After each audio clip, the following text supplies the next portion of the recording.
It's an official declassified CIA document, and a terrific analysis of consciousness and beyond, known as the Gateway Process. While it's an older document and has been declassified for a while now, the fact that modern developments in science, quantum physics, psychedelics, and neurobiology confirm what's written within those pages is nothing short of outstanding. It explains consciousness in a profound and analytical way and merges knowledge from mystics from Hindu, Buddhist, and Tibetan cultures to contemporary scientific knowledge of Planck distance, Einstein's theory of relativity, and the works of Niels Bohr. The cosmic spiral and torus is everything, and everything is one. It seems as though individual consciousness is pulled from the collective consciousness using the frequency vibrations of the being. This applies to humans, whales, fungus, and amoeba. Mystics of past and present, including all ancient religions, understood these concepts thousands of years ago. Still, it takes much to open the minds of the most pragmatic, self-conscious, and uptight people. 11. Consciousness and energy. Before our explanation can proceed any further, it is essential to define the mechanism by which the human mind exercises the function known as consciousness, and to describe the way in which that consciousness operates to deduce meaning from the stimuli which it receives. To do this, we will first consider the fundamental character of the material world in which we have our physical existence, in order to accurately perceive the raw stuff with which our consciousness must work. The first point which needs to be made is that the two terms, matter and energy, tend to be misleading if taken to indicate two distinctly different states of existence in the physical world that we know it.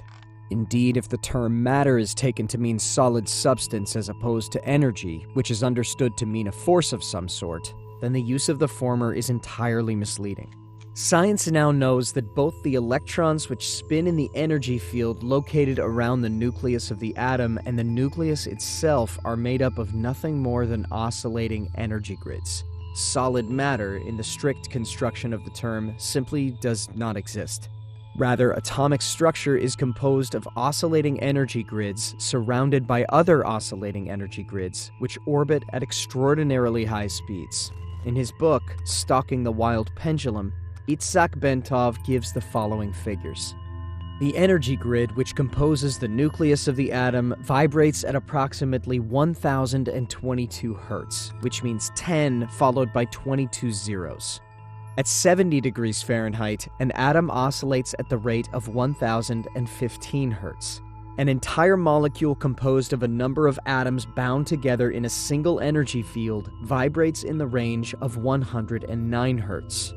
A live human cell vibrates at approximately 103 Hz. The point to be made is that the entire human being, brain, consciousness, and all is like the universe which surrounds him, nothing more or less than an extraordinarily complex system of energy fields. The so-called states of matter are actually variances in the state of energy, and human consciousness is a function of the interaction of energy in two opposite states, motion versus rest, in a manner described in the following paragraph. 12. Holograms. Energy creates, stores, and retrieves meaning in the universe by projecting or expanding at certain frequencies in a three-dimensional mode that creates a living pattern called a hologram. The concept of the hologram can be most easily understood by using an example cited by Bentov, in which he asks the reader to visualize a bowl full of water into which 3 pebbles are dropped. As the ripples created by the simultaneous entry of the 3 pebbles radiate outward towards the rim of the bowl, Bentov further asks the reader to visualize that the surface of the water is suddenly flash frozen, so that the ripple pattern is preserved instantly. The ice is removed, leaving the 3 pebbles still laying at the bottom of the bowl. Then the ice is exposed to a powerful, coherent source of light, such as a laser. The result will be a 3-dimensional model or representation of the position of the 3 pebbles suspended in midair. Holograms are capable of encoding so much detail that, for example, it is possible to take a holographic projection of a glass of swamp water and view it under magnification to see small organisms not visible to the naked eye when the glass of water itself is examined. The whole concept of holography, despite its scientific implications, has only been known to physicists since the underlying mathematical principles were worked out by Denis Gabor in 1947. He later won a Nobel Prize for his work. Laboratory demonstration of Gabor's work only occurred years later following the invention of the laser, as biologist Lyle Watson explains. The purest kind of light available to us is that produced by a laser, which sends out a beam in which all the waves are of one frequency, like those made by an ideal pebble in a perfect pond. When two laser beams touch, they produce an interference pattern of light and dark ripples that can be recorded on a photographic plate. And if one of the beams, instead of coming directly from the laser, is reflected first off an object such as a human face, the resulting pattern will be very complex indeed, but it can still be recorded. The record will be a hologram of the face. 13. The part encodes the whole. Of further importance is the fact that even if we dropped our frozen hologram of the ripple pattern on the floor and broke it into a number of pieces, each individual piece would recreate the entire holographic image all by itself. The smaller the piece, the fuzzier and more distorted would be the resulting holographic projection. But the fact remains that a whole projection would nonetheless be made. The key to creating any hologram is that the energy in motion must interact with energy in a state of rest, or non-motion. In the foregoing example, the pebbles represent energy in motion, while the water, before its agitation by the pebbles, represents the energy at a state of rest.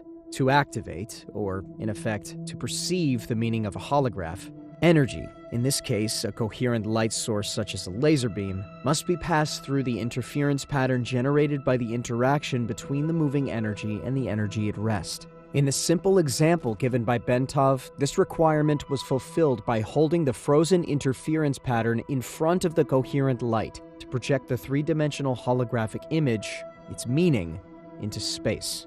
As Marilyn Ferguson, editor of the Brain Mind Bulletin, tells us, another feature of a hologram is its efficiency. Billions of bits of information can be stored in a tiny space. The pattern of the holographic photograph is stored everywhere on the plate. 14. The consciousness matrix. The universe is composed of interacting energy fields, some at rest and some in motion. It is, in and of itself, one gigantic hologram of unbelievable complexity. According to the theories of Karl Pribram, a neuroscientist at Stanford University, and David Bohm, a physicist at the University of London, the human mind is also a hologram which attunes itself to the universal hologram by the medium of energy exchange, thereby deducing meaning and achieving the state which we call consciousness. With respect to states of expanded or altered consciousness, such as gateway uses, the process operates in the following way.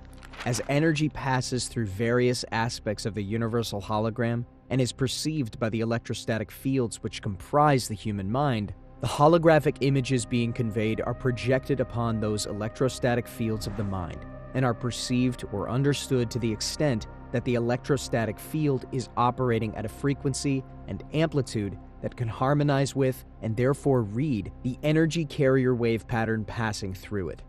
Changes in the frequency and amplitude of the electrostatic field, which comprises the human mind, determine the configuration and hence the character of the holographic energy matrix, which the mind projects to intercept meaning directly from the holographic transmissions of the universe.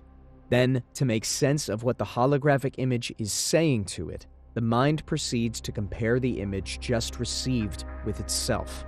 Specifically, it does this by comparing the image received with that part of its own hologram, which constitutes memory. By registering differences in geometric form and in energy frequency, the consciousness perceives. As psychologist Keith Floyd puts it, contrary to what everyone knows is so, it may not be the brain that produces consciousness, but rather consciousness that creates the appearance of the brain. 15. Brain in phase.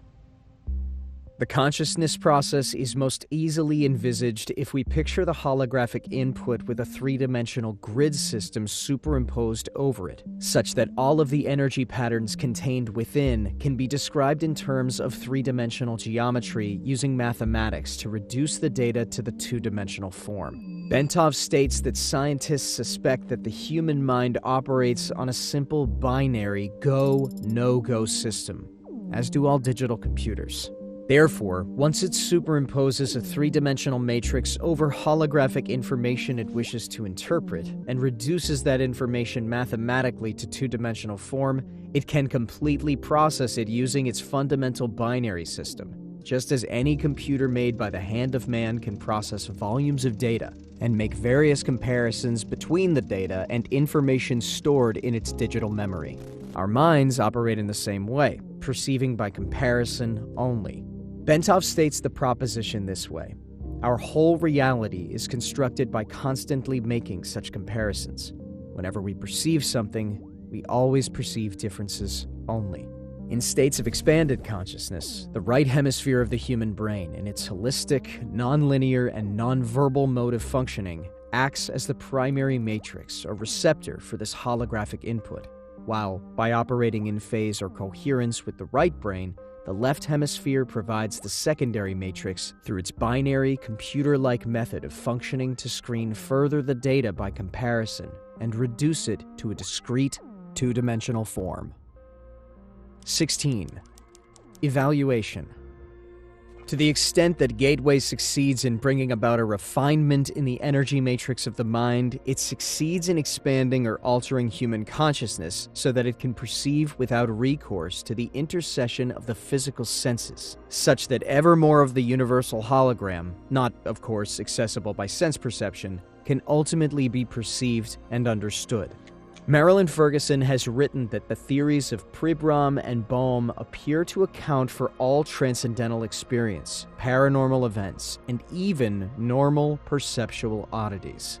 She goes on to say of Pribram, currently he is proposing a startling, all-encompassing model that is generating considerable excitement among those intrigued by the mysteries of human consciousness. His holographic model marries brain research to theoretical physics. It accounts for normal perception and simultaneously takes the paranormal and transcendental experiences out of the supernatural by explaining them as a part of nature.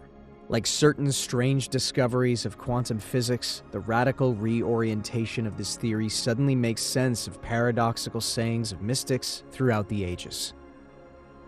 17. Selfcognition.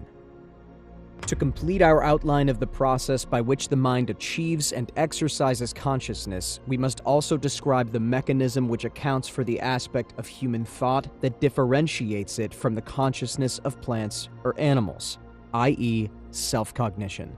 Humans not only know, but they know what they know. They are able to monitor the process of their own thinking and maintain an awareness of it. Moreover, they can conduct a comparative assessment, evaluating the functioning of their thought processes against various objective standards they have adopted. Human consciousness can do this because it has the capacity to duplicate aspects of its own hologram, project them out, perceive that projection, put it through comparison with the memory aspect, where its evaluation standards of measure are stored, of its own hologram, and measure or sense the difference using three-dimensional geometry and then binary go, no-go poles to yield verbal cognition about the self.